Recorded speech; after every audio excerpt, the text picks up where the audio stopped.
règne sur ma nation. Il est glorieux.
Camarades, bonsoir.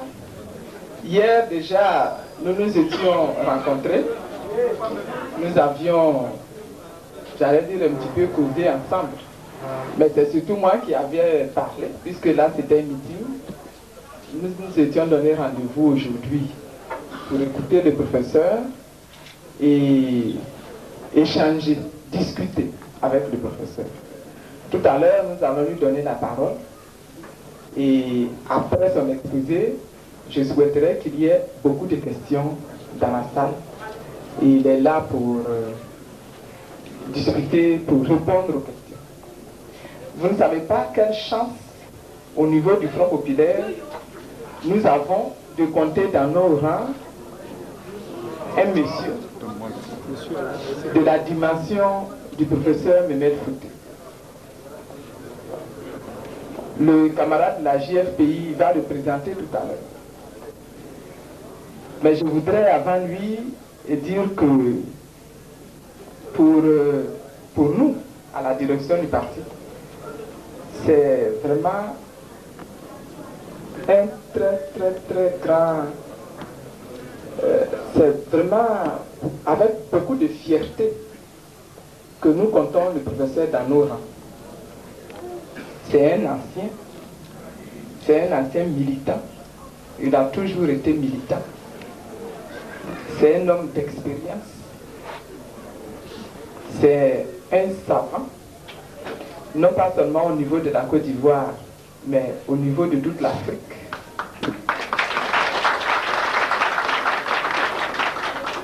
C'est un grand savant.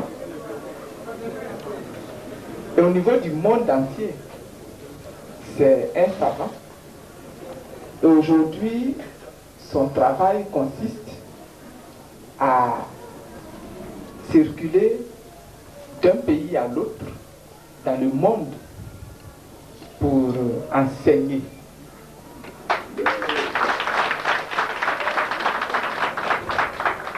La Côte d'Ivoire qui ne sait pas ce que c'est qu'être savant, qui ne connaît pas la valeur des intellectuels, a mis un homme comme Mehmet Fouté à la retraite. Aujourd'hui, le professeur Mehmet Fouté est à la retraite. Alors, les Européens qui, eux, savent ce que c'est qu'être savant, qui savent la valeur d'un savant, qui savent combien de temps il faut à une société pour former un savant. Ils l'ont récupéré.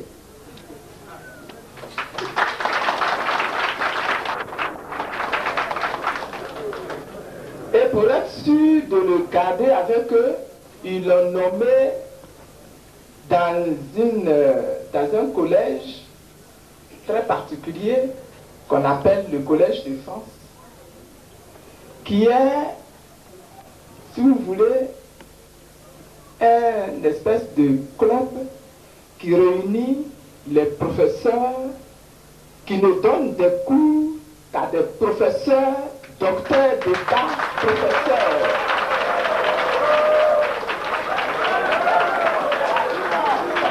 C'est-à-dire que nous autres même qui sommes niafou là.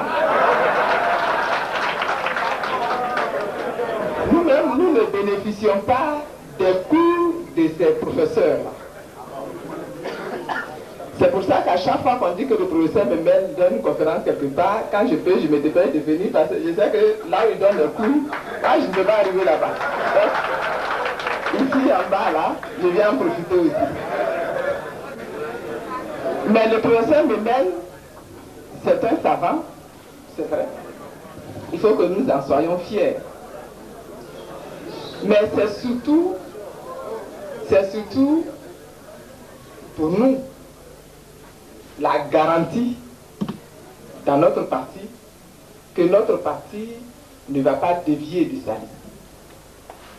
Parce que Memel est un homme de rigueur au niveau de la pensée et au niveau de l'adéquation entre la pensée, c'est-à-dire ce que tu penses et que tu exprimes comme opinion, et la pratique, c'est-à-dire ce que tu fais concrètement. Et ceux qui ont eu l'occasion d'assister à nos réunions ont vu comment, à chaque fois que l'un d'entre nous a trébuché, Memel a rappelé à d'autres pour ramener à chaque fois, n'est-ce pas, à l'adéquation entre la pensée, entre les objectifs que nous nous sommes fixés au niveau du parti, entre l'idéologie socialiste que nous avons affichée et que nous défendons et notre pratique du partisan, de membre du Front populaire ivoirien.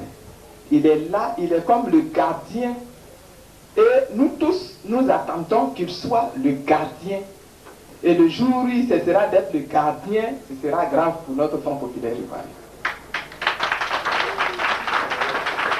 Et il le sait. Et quand Memel Fauté est là, nous tous on est des petits. Y compris votre secrétaire général. Voilà. C'est donc un est né à chaque fois que vous entendrez que le professeur Memel prononce une conférence quelque part, si vous avez le temps, il faut y aller les yeux fermés. Il faut y aller les yeux fermés. C'est un puits de savoir. Et il faut en profiter, il faut le traire au maximum. Il faut tirer de lui le maximum. Tant qu'il sera avec nous, il sera toujours avec nous. Mais tant qu'on l'aura dans nos parages, il faut en profiter. Ça, je vous le dis, pour que tout à l'heure, vous puissiez lui poser le maximum de questions sans vous gêner, sans vous laisser intimider par son ton, parce qu'il a un ton qui est très intimidant. Il ne faudrait pas vous laisser intimider par son ton, il faudra lui poser les questions très simplement et je suis sûr qu'il vous donnera satisfaction. Professeur Memel, merci beaucoup. Camarades, je voudrais d'abord exprimer la joie que j'ai d'être à Bobo Avocatier. L'honneur que vous me faites de prendre la parole cet après-midi. Je vous remercie de trop me flatter. Mais l'admiration que les autres peuvent avoir pour vous peut paraître une récompense, mais c'est surtout un défi. Parce que quand vous avez entendu, quand vous avez accepté cette reconnaissance, vous devez travailler à honorer pratiquement cette reconnaissance. Et c'est cela qui est plus difficile et c'est le défi que nous avons à relever, individuellement et collectivement. On m'a posé beaucoup de questions, je ne peux pas répondre à toutes ces questions. Je voudrais examiner avec vous la question fondamentale, la plus difficile. Nous allons tenter d'explorer cette question. La refondation. La refondation, qu'est-ce?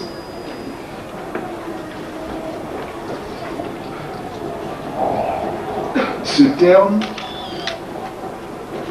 c'est un terme nouveau. dans la littérature politique de la Côte d'Ivoire. On a parlé de construction, de nation, de père et de fils, de nation, de réalisation, de développement, mais c'est pour la première fois que nous entendons dans le vocabulaire politique de la Côte d'Ivoire ce terme refondation.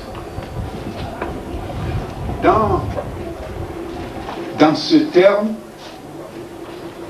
le préfixe le préfixe énonce trois choses. Premièrement, dans la refondation, il y a l'idée qu'il y a eu une activité avant, qu'il y a une activité nécessaire aujourd'hui, qu'il faut continuer dans l'avenir. J'appelle ça la récurrence, c'est-à-dire quelque chose qui revient, qui doit revenir, être répété. Une récurrence pour toutes les sociétés humaines, pour tous les hommes, pour tous les peuples, toujours. Et cette chose, c'est ce que nous appelons fonder. Fonder. Nous viendrons tout à l'heure. Fonder. Donc il y a eu fondation et il y a encore nécessité de fonder à nouveau.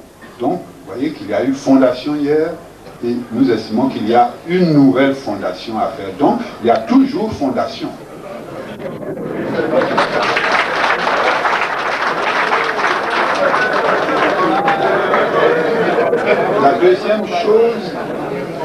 La deuxième chose dans le préfixe re, c'est qu'il y a une critique. Il y a une critique d'un passé. La critique d'une première fondation, d'une fondation déjà passée.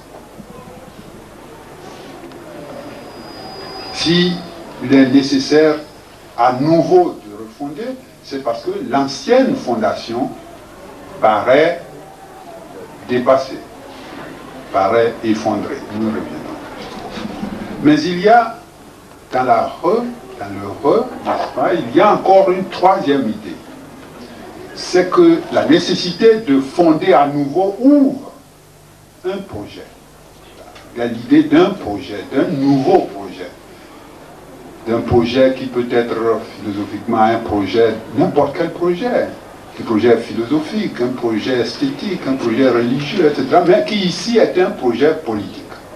Voilà les trois choses qui sont dans le préfixe « re ». Alors, la question c'est de savoir ces trois choses qui nous paraissent nouvelles dans la refondation. Est-ce qu'elles ne sont pas un simple mot pour flatter, pour mentir à la réalité? On dit un mythe. Est-ce qu'elles correspondent à la réalité des choses, la réalité de notre histoire? Alors, elles seraient utiles. Je voudrais démontrer, dans mon propos, que la refondation n'est pas un mythe et que c'est quelque chose d'utile. Mais utile à quoi? Utile d'abord à la théorie, nous reviendrons là-dessus. Utile d'abord à la théorie, utile ensuite à l'histoire et utile enfin à la politique.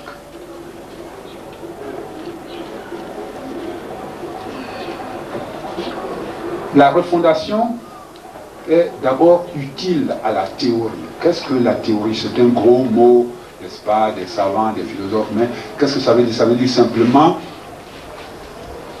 un mode de pensée, une représentation du monde qui correspond à la réalité.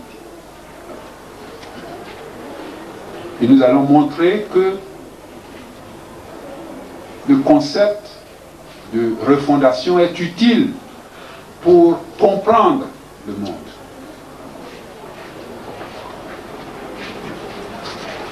Alors, avant de parler de la refondation, il faut parler de la fondation. Fondation. Qu'est-ce que la fondation? Pour les élèves de l'école primaire, ils voient que le mot fondation est un mot qui désigne d'abord une action, l'action de fonder, et en même temps qui désigne l'objet, le résultat de l'action de fonder. Donc c'est un mot qui a deux sens, qui n'a pas un sens, qui a deux sens. C'est une action, un processus, et en même temps c'est le résultat de l'action. Quand on dit voici les fondations d'une maison, c'est le résultat, n'est-ce pas? C'est le dispositif qu'on met en place et sur lequel la maison va reposer. Mais il a fallu une action de mise en place de ces fondations.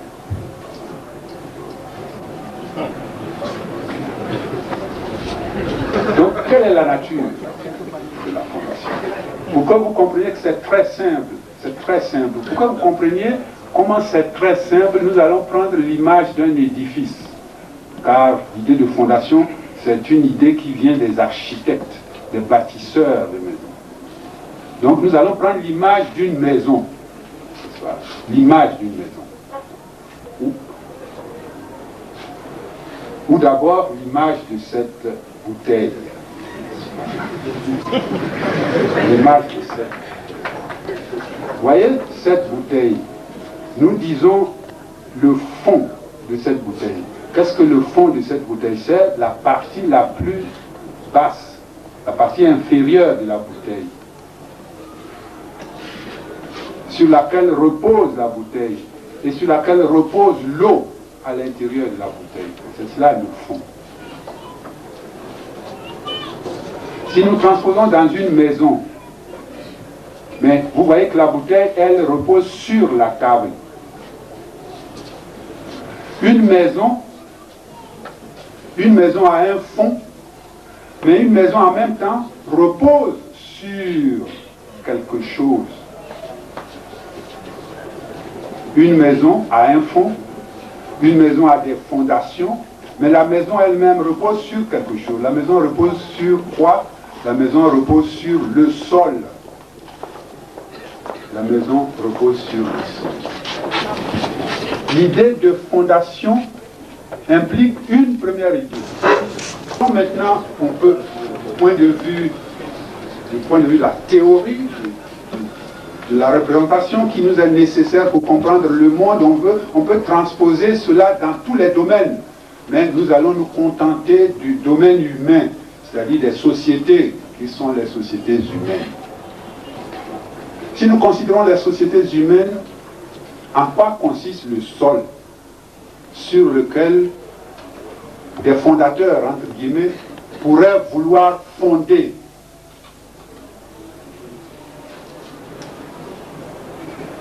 Ce sol comprend trois choses. Ce sol comprend d'abord une première réalité qui est le peuple. Le peuple. Pour que quelqu'un veuille fonder quelque chose dans la société humaine, il faut qu'il y ait un peuple, c'est-à-dire une communauté humaine. Et c'est à l'intérieur de cette communauté humaine, en faisant participer les membres de cette communauté, qu'il peut fonder, par exemple, fonder une religion. Fonder une association, nous verrons ça. Donc il faut un peuple. Mais il faut en plus que ce peuple soit situé dans un espace déterminé, dans un lieu déterminé, dans un temps déterminé.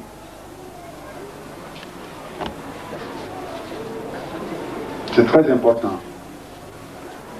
Vous savez que dans les luttes de libération, il y a des peuples qui n'ont pas de terre, qui n'ont pas de pays, qui n'ont pas d'assises, qui sont en exil et qui luttent précisément pour se réapproprier leur terre, pour revenir habiter leur terre.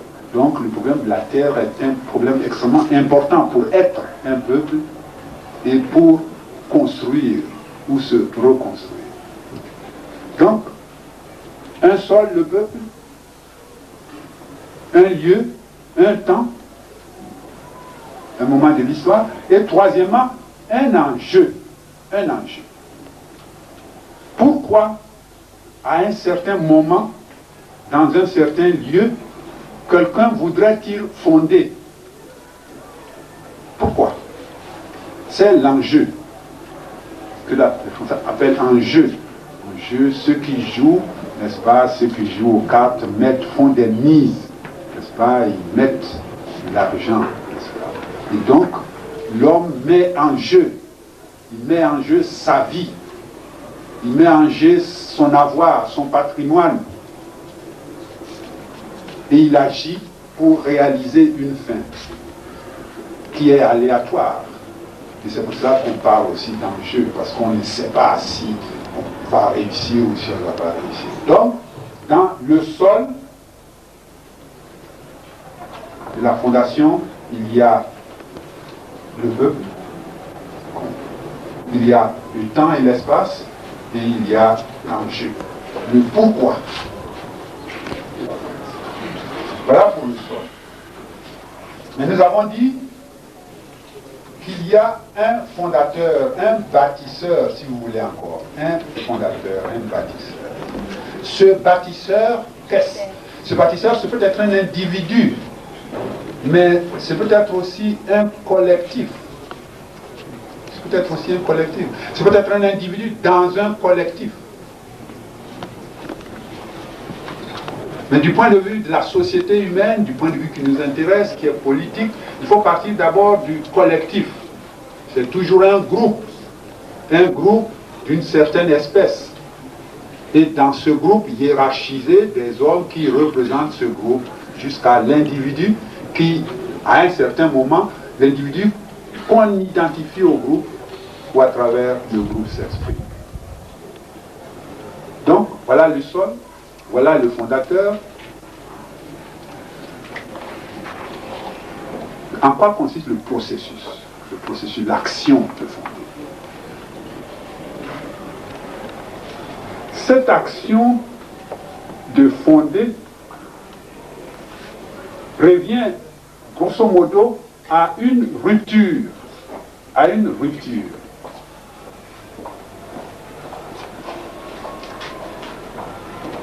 Par l'action de construire une maison. D'abord, vous violentez le sol, la terre. Vous l'ouvrez et vous lui imposez des briques qui lui font mal, mais qui acceptent.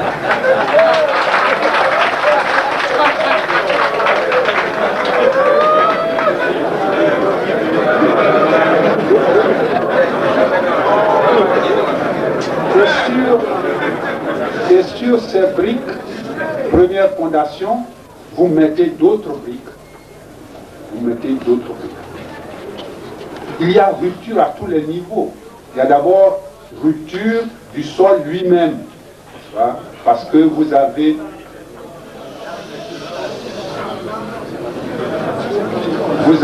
blessé plusieurs niveaux. D'abord, vous avez creusé la terre. Vous avez fait un trou, une blessure à la terre.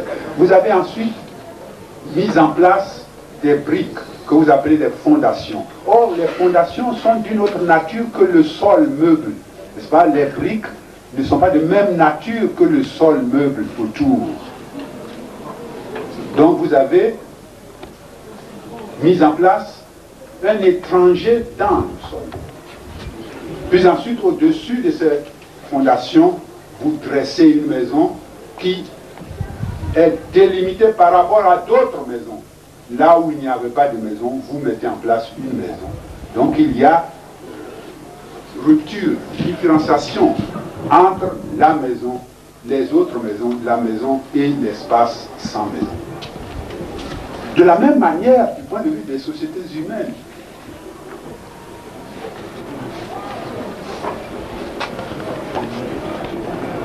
si vous prenez l'ordre de la religion, des croyances anciennes, les hommes vont passer à des croyances nouvelles, en passant à des croyances nouvelles, ce qu'ils considéraient autrefois comme bien devient mal. Et puis autre chose devient bien. Il y a une rupture avec le passé. Ils ne croient plus aux mêmes divinités, aux mêmes génies qu'autrefois. Ils conçoivent quelque chose d'autre comme une divinité. Il y a une rupture. Et à la limite, eux-mêmes deviennent d'autres hommes par rapport à leurs pères ou à leurs ancêtres. Ils deviennent différents. Ils pensent autrement et ils agissent autrement. Ils les aiment autrement. Mais si nous prenons le cas du politique, nous verrons que de la même manière, il y a rupture. Il y a rupture. La manière de concevoir la société sera différente, nous allons le voir tout à l'heure. La manière de s'organiser sera différente.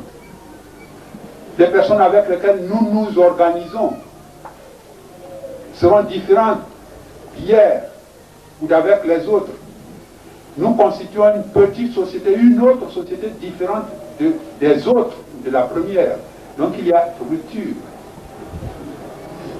Et en définitive, si nous réussissons, si vous réussissez à prendre le pouvoir, vous allez organiser la société d'une autre manière.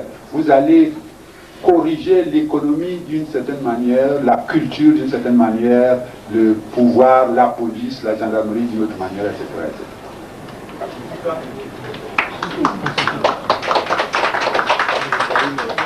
Voilà pour le sol, voilà pour le fondateur, voilà pour la fondation comme action, comme processus.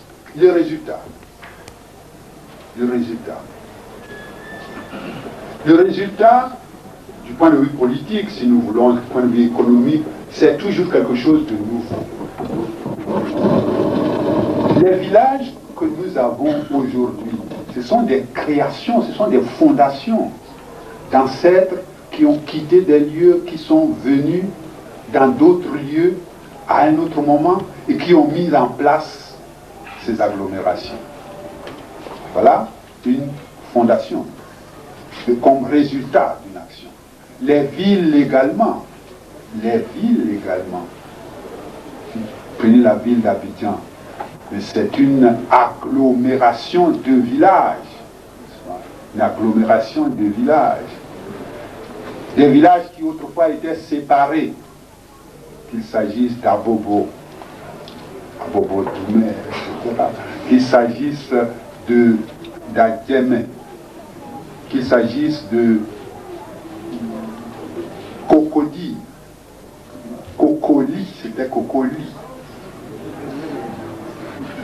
Le nom du génie qui se trouve à la Pisame, qui se trouvait à la Pisame. On l'appelait Cocoli et c'est lui qui devient aujourd'hui Cocody. Puis Anoumambo et le Kodro, vous voyez, des villages qui étaient séparés autrefois, mais de goto différents, sont aujourd'hui agglomérés dans la ville, dans une nouvelle ville, et qui prend le nom, un faux nom, mais qui devient nouveau, un faux nom qui devient nouveau, puisqu'il ne désigne qu'un goto, le nom d'un goto, n'est-ce pas, ébrié, qui intègre des villages qui n'étaient pas dans ce goto autrefois, n'est-ce pas, le goto d'Adjamé, des Abidjan. Voilà donc une construction. Mais la ville et le village sont des sens différents. Dans le village, l'économie est une économie non marchande. Dans la ville, l'économie est marchande parce qu'il y a des commerçants qui achètent, qui vendent, et où on vient et on achète et on vend. Mais si nous considérons une société globale dans son ensemble, du point de vue politique, nous avons des types de sociétés différentes. Autrefois, nous avions ce qu'on appelle des royaumes, avec des monarques, dont les chefs viennent toujours des mêmes familles. Puis nous avons eu des sociétés de type national, où l'égalité de tous est de règle, et où les pouvoirs sont des pouvoirs dérivés de la volonté populaire, des pouvoirs démocratiques, des nations. Mais même ces nations sont de types différents. Nous allons voir. Il y a des nations où la loi impose l'unanimité, où la loi veut l'harmonie, où il y a la contrainte. Et puis il y a des sociétés où cette loi ne s'impose pas. Ce qui est de règle, c'est au contraire le contrat, les libertés des individus et leur contrat entre eux, et leur contrat avec ceux qui veulent les gouverner. On appelle cela, le premier type de société, une société organique. Une société où tous les éléments sont liés comme dans un organisme vivant, de telle sorte que si l'œil est malade, si l'ouïe est malade, si le ventre fait mal, etc. Alors que dans la société contractuelle, les organes, les individus peuvent se détacher, aller et venir, sans que la société ne meure. Société contractuelle, nous voulons. Voilà donc ce qu'implique l'idée de fondation. Voilà. Un sol fondateur, une action, un processus et le résultat qui peut être différent. Qu'est-ce que cela veut dire donc une refondation? Une refondation, cela veut dire une première fondation, comme nous l'avons dit, mais qui a vieilli, ou qui ne repose pas vraiment sur des fondations fortes, ce qui revient au même, et qui flanche par ses bases. Donc, penser la refondation, c'est penser que la fondation antérieure n'est plus solide, n'est plus valable, car on ne répare pas une maison qui est en bon état. Si vous éprouvez le besoin de réparer une maison, donc de refaire la maison, c'est que la maison elle-même est déjà vieille, qu'elle fait eau de toutes parts. Voilà pourquoi je dis que l'idée de refondation implique la critique d'une fondation antérieure. Mais en même temps, cela veut dire que nous avons un projet d'une autre fondation. Voilà pour la théorie. Donc, ce que je viens de dire, si nous voulons le transposer dans tous les domaines de la pensée, nous pouvons le faire. Et cela nous sert à comprendre les choses. Voilà pourquoi nous allons l'appliquer à notre histoire pour montrer que l'idée de refondation est une idée utile à la connaissance de notre histoire. Quel était le sol de la Côte d'Ivoire? Quel était le sol sur lequel a été fondée la Côte d'Ivoire? Nous avons dit que le sol, c'est le peuple, c'est l'espace-temps et c'est l'enjeu. L'espace-temps, c'est le territoire tel qu'il a été délimité par le régime colonial. Le temps, c'est l'après-guerre, la deuxième guerre mondiale finissant, la victoire sur le nazisme, sur le totalitarisme acquise. On proclame les droits de l'homme et les droits des peuples à l'autodétermination, et en même temps, des pays colonisés sont en marche vers leur indépendance. Voilà l'espace, voilà le temps. Le sol, encore, c'est la Côte d'Ivoire. Ce sont les Ivoiriens. Ce sont les Ivoiriens de toutes les ethnies. Ceci est très important. De toutes les ethnies, elles sont déjà en place en ce moment-là. Donc elles sont contemporaines, elles sont égales dans la contemporanéité.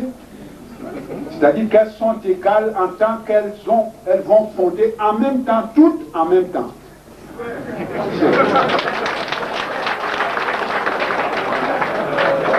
Toutes ces ethnies ces ethnies subissent le régime colonial, ce qu'on appelle les travaux forcés.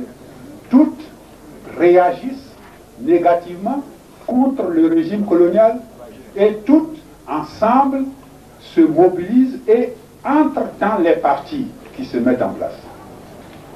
Entrent dans les partis qui se mettent en place.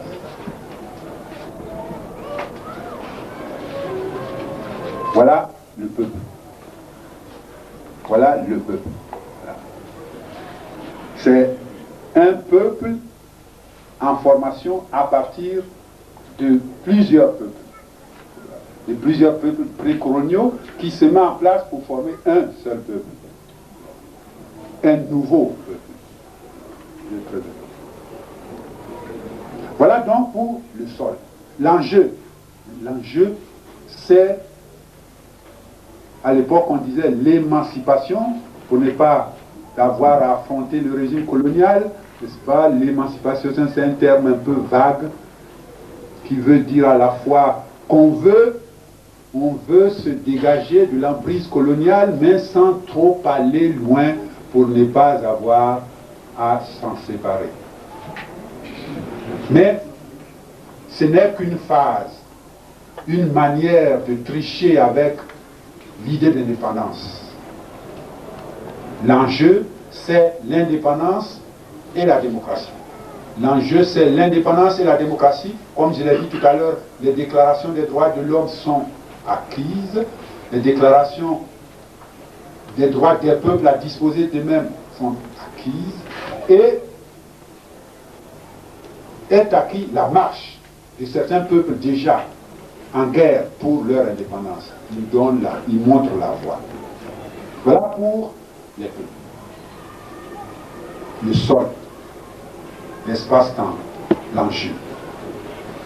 Après l'indépendance, il faudra, c'est aussi un enjeu, mais un enjeu économique lié à l'enjeu politique, il faudra entrer dans l'économie de marché.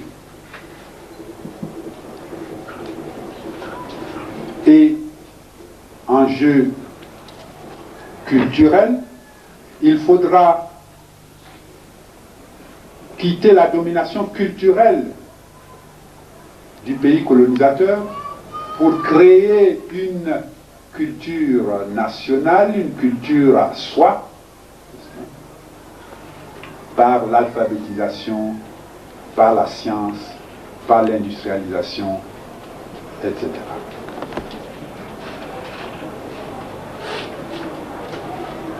Quel est le fondateur de la Côte d'Ivoire?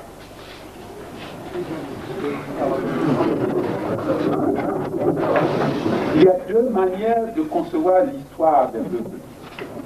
Il en est qui font l'histoire des peuples à partir des individus, considérés comme les grands hommes. Oui, il peut y avoir des grands hommes, parce que les autres les considèrent comme grands. Mais c'est toujours les autres par rapport aux autres qu'ils sont ce qu'ils sont.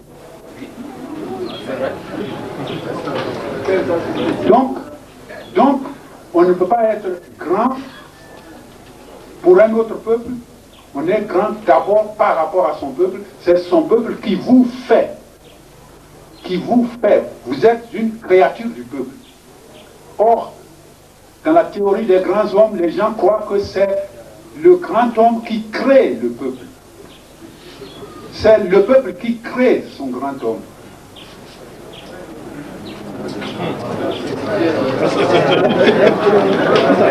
Ils sont là. Ils sont pas venus.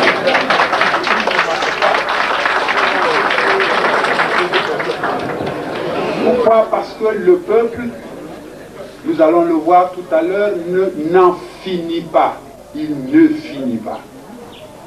Alors que les individus finissent, le peuple ne finit pas. Il se transforme en un autre peuple, il ne finit pas. Voilà. Nous étions des lobbies, des malinqués, des sénoufos, des néos, des avikam, etc., Aujourd'hui, nous allons, à partir de ce que nous étions aujourd'hui, devenir des Ivoiriens, mais demain, les Ivoiriens, les Ghanéens, les Nigérians vont devenir autre chose, mais voyez que c'est toujours le peuple qui se transforme, mais qui ne meurt pas. Alors que les individus disparaissent. Les individus, eux, disparaissent. Mais le peuple se transforme en un autre peuple, toujours. Ce n'est pas la même chose que l'individu qui naît d'un autre. Non, ce n'est pas la même chose. Le peuple, il est là, toujours permanent sur le même sol. Si vous prenez l'histoire de la Côte d'Ivoire, on vous dira qu'il y a 4000 ans, il y avait toujours des hommes sur cette terre. Voyez, donc, ce que nous sommes, c'est toujours la transformation de ce que nous fûmes.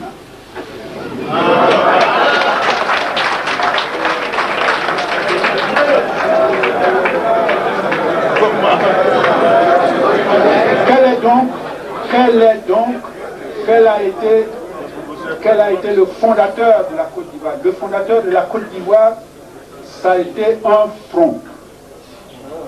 Le fondateur de la Côte d'Ivoire a été un front. Je vous ai dit qu'il y avait des partis. Il y avait des partis. Il y avait des classes dans le régime colonial. Il y a eu un front.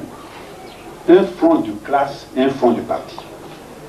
Un front de classe, un front de parti. Ceci est très important. Il y avait la classe des planteurs qui a fondé le syndicat agricole africain et qui ensuite s'est transformé en parti démocratique de Côte d'Ivoire. Mais il y avait d'autres partis, les CFIO, etc. Au fur et à mesure, la plupart de ces partis ont accepté délibérément de se fondre dans le PDCI RDA.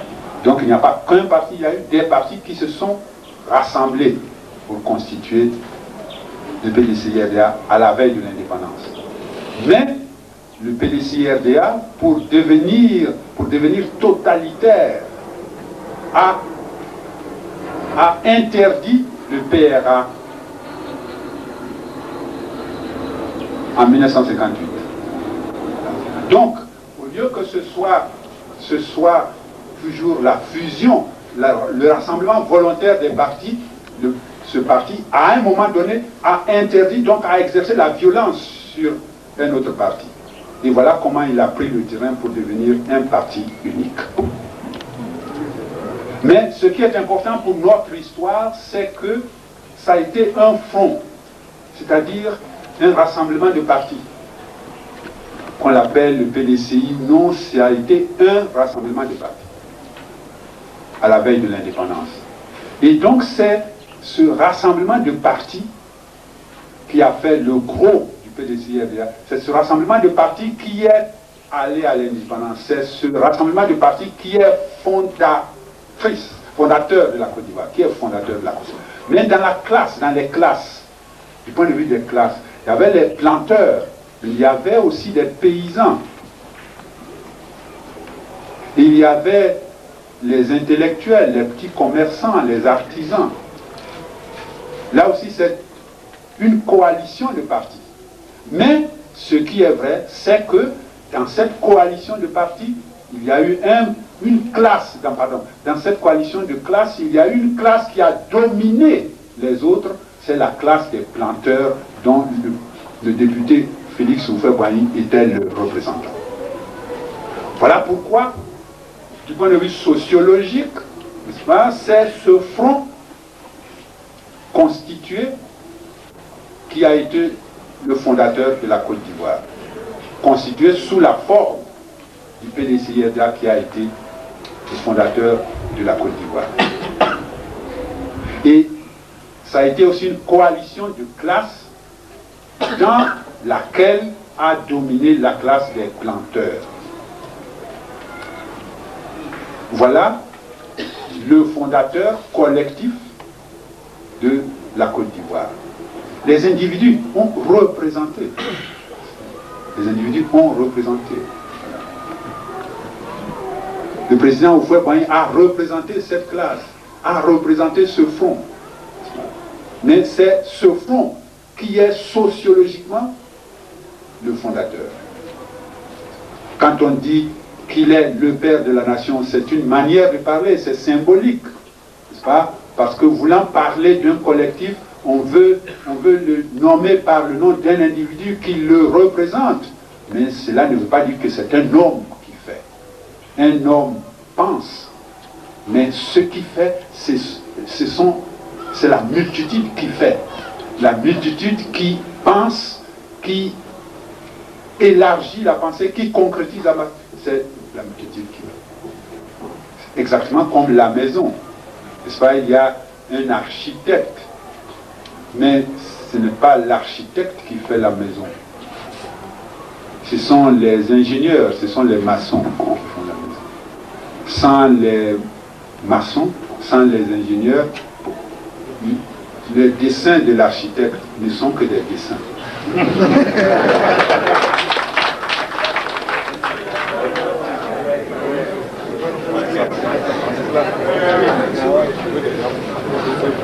Quel a été le processus en quelques mots? J'ai dit, la fondation c'est un sol, c'est un fondateur, c'est un processus. Quel a été le processus? Vous le connaissez. Ce qu'on peut dire, c'est que il y a eu un travail de dissociation, un travail de rupture qui n'a pas été achevé. Quelques étapes. Du point de vue politique, par rapport à l'extérieur, c'est-à-dire par rapport aux colonisateurs, l'indépendance s'est mise en place en plusieurs étapes. Première étape, 1956, la loi cadre qui accorde l'autonomie de la Côte d'Ivoire avec un gouvernement territorial, une assemblée. 1958, la République, mais ce que j'appelle une République sous empire, une République tronquée. 1960, c'est, oui, vraiment la République, parce que il y a une constitution laïque, républicaine, démocratique et sociale dans la constitution de 1960. Mais immédiatement après, et même déjà avant, hein, je l'ai dit, le PDCI-RDA se constitue en parti unique contre le PRA et contre la propre constitution, sa propre constitution. Puisque la constitution dispose que des partis peuvent exister, mais que dans la pratique, le PDCI va faire la guerre au pluralisme politique. Donc il y a eu, n'est-ce pas, une mise en place de République, puis une contestation de la République, un refus de la République. Et à la place, n'est-ce pas, quelque chose comme une monarchie démocratique. Je dis une monarchie démocratique, puisque en 1945-46, effectivement, n'est-ce pas, ces chefs émanent de la volonté populaire. Et de cette émanation, ils vont faire, n'est-ce pas, quelque chose de permanent contre le peuple au fur et à mesure qu'on avance, puisque le peuple ne votera plus, le peuple n'ira plus aux urnes, mais ils vont par là, parce que j'appelle la thaumaturgie électorale, n'est-ce pas, se maintenir, n'est-ce pas, comme des chefs, n'est-ce pas, à vie, ce qui est contradictoire avec la Constitution. Du point de vue économique, au lieu que le processus soit un processus de dégagement, donc d'indépendance économique, au contraire, c'est un processus d'accentuation de la dépendance économique. Comment? Mais par l'agriculture de rente, café, cacao, ananas, EVA, des cultures de rente qui ne valent que pour l'extérieur et qui ne nous rapportent que de l'argent, mais des cultures que nous ne mangeons pas, que nous ne consommons pas. Donc, qui sont en déphasage avec notre subsistance contre la culture vivrière. Mais cette agriculture de rente qui nous a assujettis à l'extérieur, nous a assujettis avec une monnaie de type colonial, une monnaie qui n'est qu'un sous-produit de la monnaie française, qui n'est pas une monnaie, puisque c'est un fonds de trésor français, ce n'est pas une monnaie. Et c'est par cet intermédiaire. Et dans le prolongement, par l'endettement de plus en plus effréné de la Côte d'Ivoire est devenue plus dépendante de l'extérieur qu'elle ne l'a jamais été. Donc, processus d'indépendance politique qui ne s'achève pas, qui se transforme de l'intérieur, et du point de vue économique, le renforcement de la dépendance. Quand nous allons le voir, quand viennent les programmes d'ajustement structurel, c'est que la dépendance est accomplie, puisqu'on peut faire diriger les banques par des experts étrangers, puisque les nationaux ne sont pas capables, ils ont été totalement dépossédés, aliénés par les pouvoirs publics, par les hommes politiques, qui sont à la fois des politiques, des savants, des économistes, des poètes, enfin ils sont tous à la fois. Donc,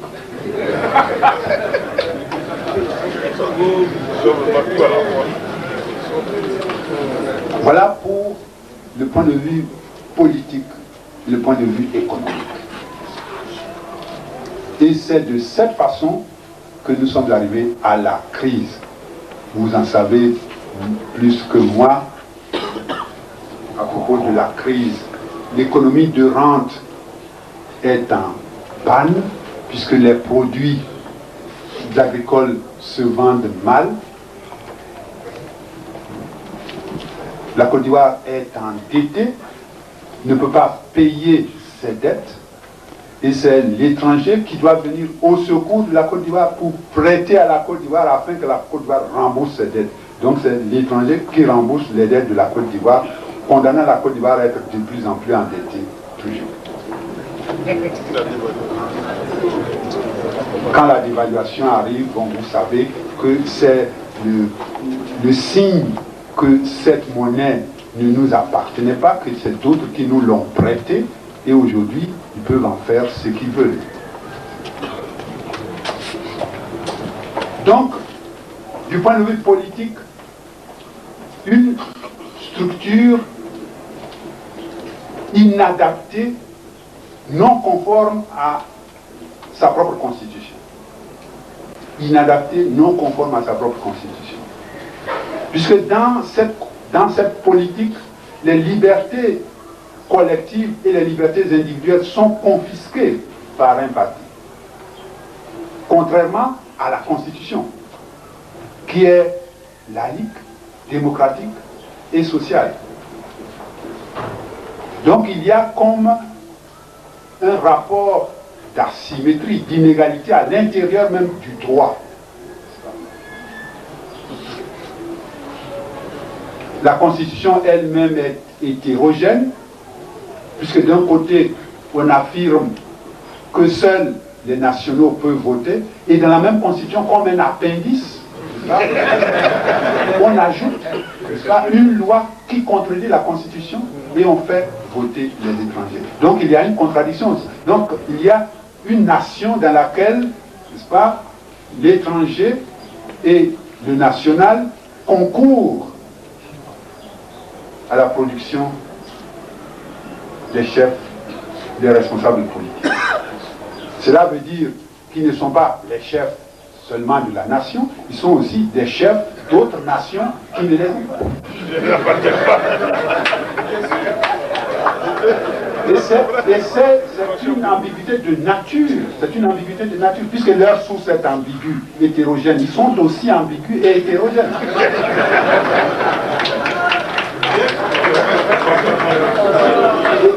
Et là, c'est un aspect. Un autre aspect, ce sont les libertés. Les libertés collectives, les libertés individuelles sont confisquées. Il n'y a qu'un parti vide, un parti au service duquel se trouvent les individus et l'État lui-même, les individus et l'État lui-même est au service du parti, qui lui-même est au service du chef, le pharaon.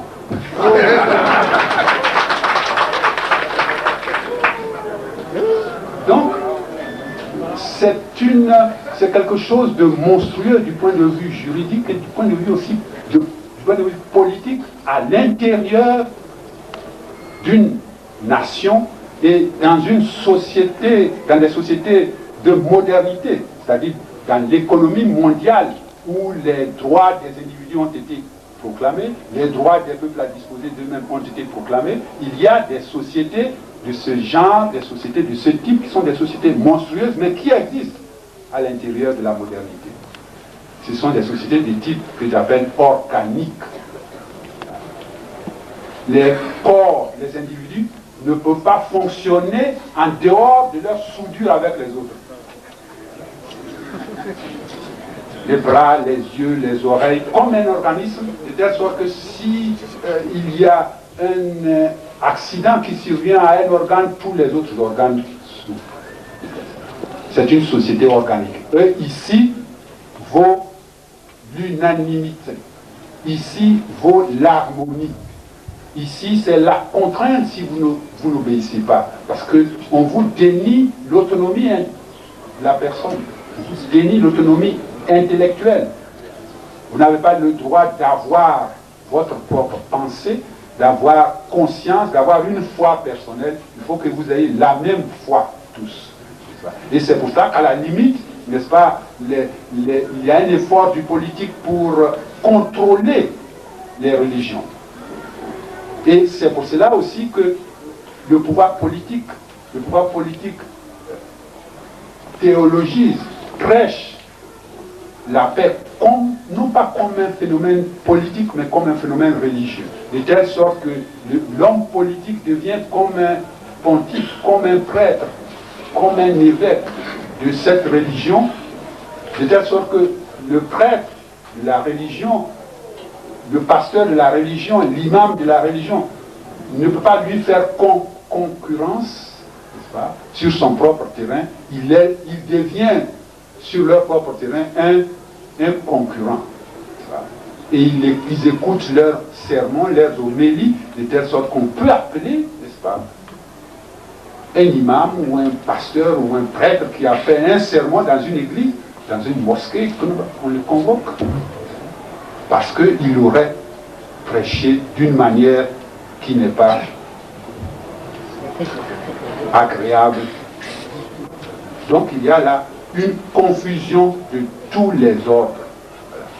C'est la société organique. Mais une société organique ne peut pas survivre longtemps.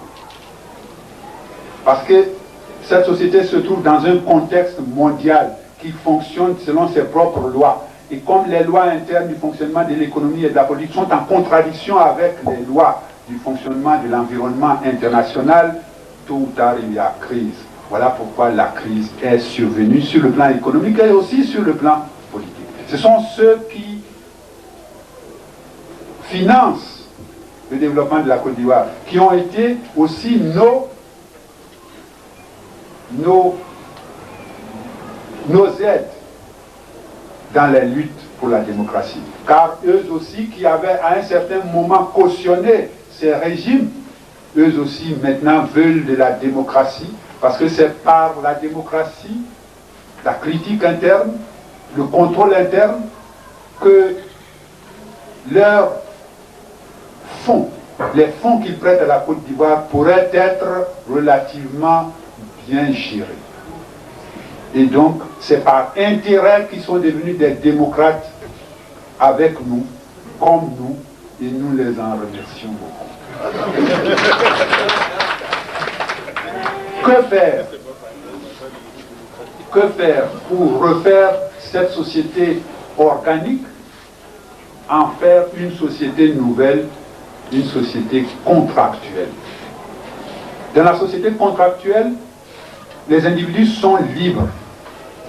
Les individus sont libres et établissent des contrats libres avec leurs concitoyens, soit du point de vue de l'économie, soit du point de vue de la politique, car ils vont aux associations qu'ils veulent et ils construisent ces associations culturelles, sportives, religieuses, politiques, comme ils l'entendent, selon les statuts, les règlements intérieurs qu'ils concourent à mettre en place. Ce sont des sociétés contraires à cette société contractuelle. Et c'est ici que le concept de refondation devient utile à la politique.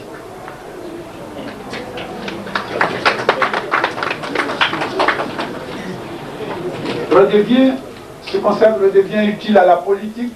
Je vais passer rapidement pour vous donner des éléments de discussion. D'abord, il demande que nous fassions une révolution philosophique. Je vais m'expliquer tout à l'heure. Une révolution philosophique. Une autre révolution que j'appelle une révolution épistémologique. Et une troisième révolution qui sera une révolution d'ordre pratique, politique proprement dit. Une révolution philosophique. La philosophie lie tous les domaines qui concernent la vie de l'homme.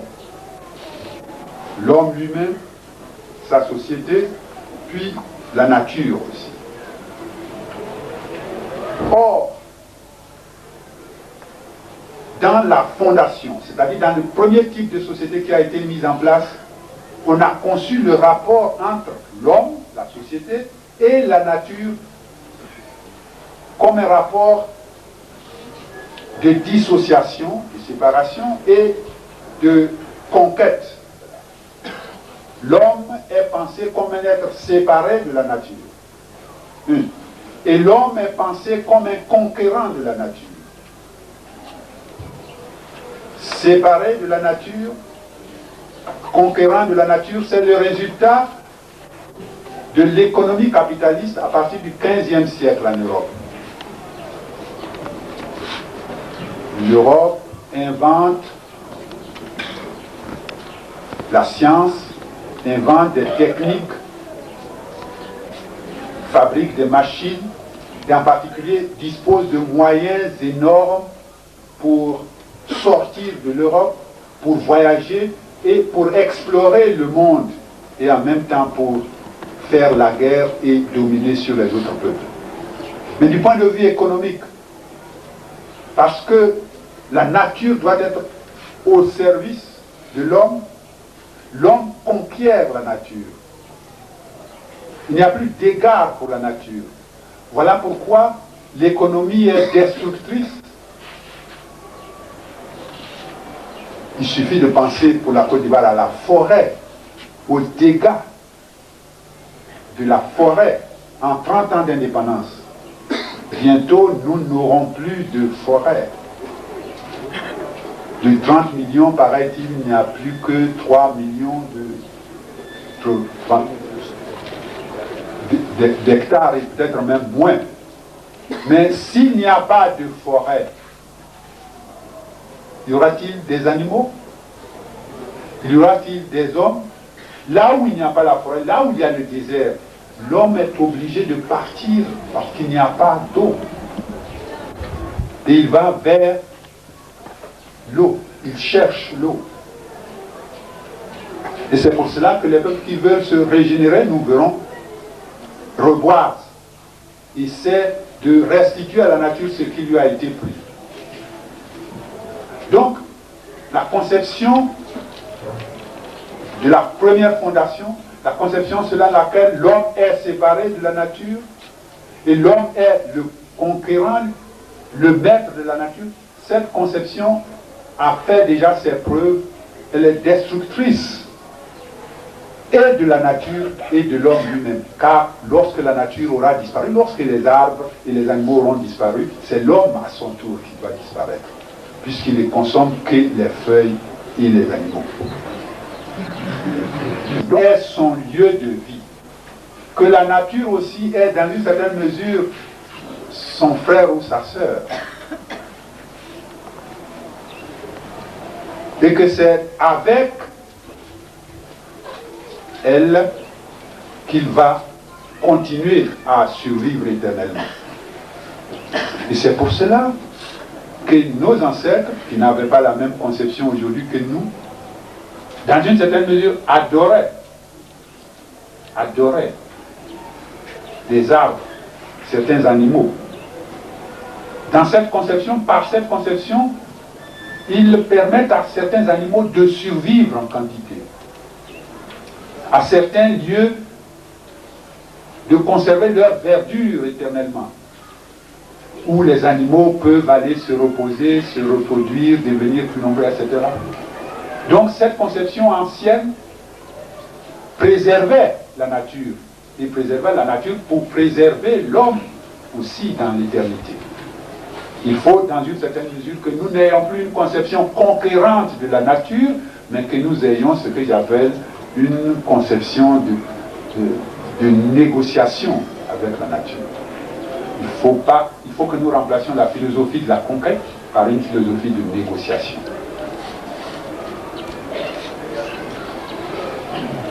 Là, c'est la révolution culturelle qu'il faut faire, c'est-à-dire le changement de pensée qu'il faut. Deuxièmement, j'appelle la révision épistémologique. C'est du point de vue de la science. Aujourd'hui, dans la société actuelle, nous entendons dire que c'est la science qui est l'avenir de l'humanité. Donc il y a comme une magnification, une glorification de la science. Bien. Mais il ne suffit pas de glorifier la science. Il ne suffit même pas seulement de construire des écoles, des grandes écoles. Il ne suffit même pas d'avoir des savants et des techniciens supérieurs. Mais il faut les honorer.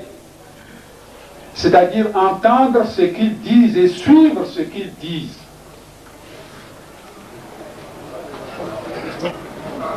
Ils sont comme les devins d'aujourd'hui. Ils sont comme les devins d'aujourd'hui.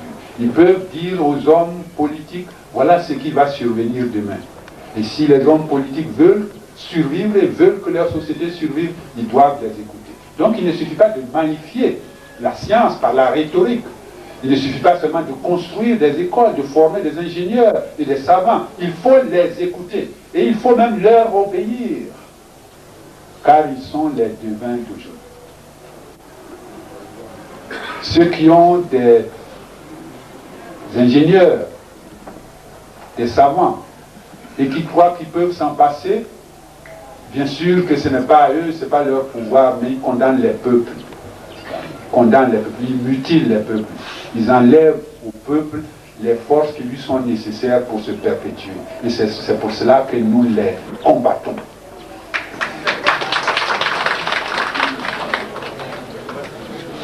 La troisième révision qu'il faut faire pour la refondation, c'est d'ordre proprement politique.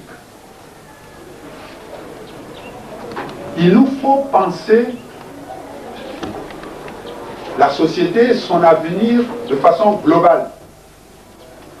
Hier, on pensait qu'il faut d'abord faire le développement économique, et quand on aura le développement économique, alors on va laisser la liberté aux individus. Non. Cela veut dire qu'il faut leur donner du pain, de la tchéka, de l'igname, de la banane. Quand ils seront rassasiés, alors seulement on va leur donner la liberté. Non. La liberté est inséparable du pain. La liberté est aussi un pain. Et le pain aussi est une forme de la liberté. Donc les deux choses sont liées.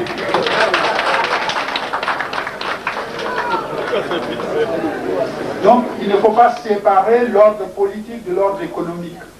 Il ne faut pas penser qu'il faut faire l'économie d'abord et on fera la politique après. Non. on fait la politique et l'économie en même temps. Et dans l'économie, dans la politique, il faut considérer aussi tous les aspects. Libertés individuelles et libertés collectives ensemble. De la même manière, dans l'économie,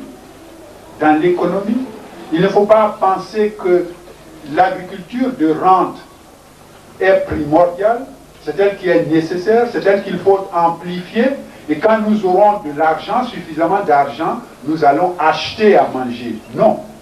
Il faut faire en même temps que l'agriculture de rente, l'agriculture vivrière. Il faut que l'économie marche sur deux pieds. Que dis-je? Il faut que l'économie marche sur tous les pieds. Comme un IU, n'est-ce pas? Les 1000 pattes, n'est-ce pas? L'économie doit marcher sur ces 1000 pattes. Voilà. Pas seulement sur une patte. L'économie est tombée parce qu'elle ne marchait que sur une patte, alors qu'elle en a plusieurs.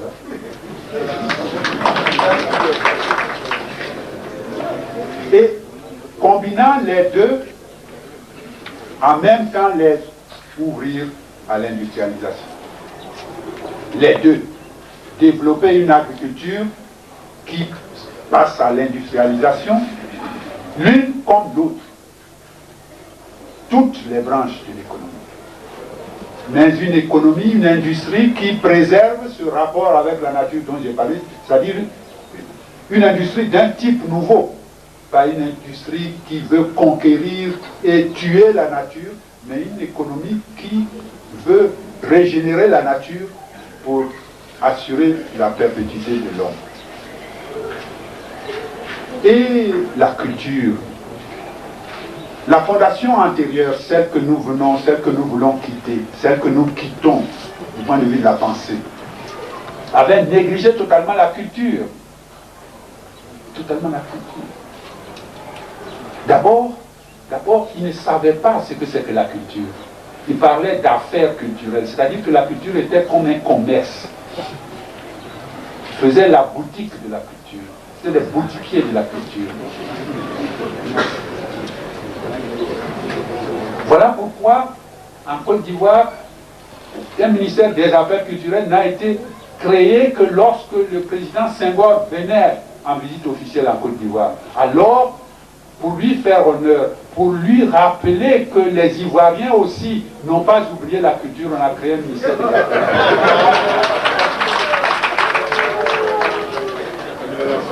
Mais comme cela n'est pas ancré dans l'esprit, comme cela n'est pas l'objet d'une foi, ce ministère